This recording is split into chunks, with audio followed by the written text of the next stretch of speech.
Good morning and welcome back to Early Morning with Sue. God is my witness, whom I serve with my spirit in the gospel of his Son, that without ceasing I make mention of you always in my prayers. Romans 1:9. So the question today is, what areas do I need to ask God for forgiveness in? Before the surrender of Weinsberg in 1140 to the new German king, the women of that besieged city asked the enemy to allow them to leave, carrying their most precious possessions with them. Permission was granted. To their astonishment, the women of Weinsberg, displaying both shrewdness and love, came plodding through the city gates with their husbands, sons, and brothers on their shoulders. How wise we are to carry our dear ones out of sin and away from evil on the shoulders of our prayers.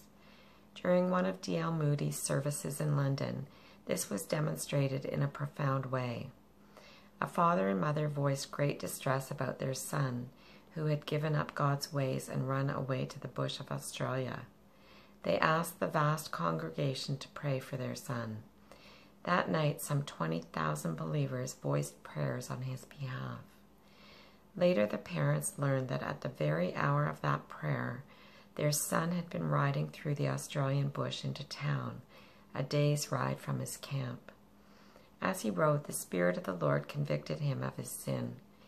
Dismounting, he knelt and asked God for forgiveness. When he reached town, he wired the news of his repentance to his mother and asked if he might come home.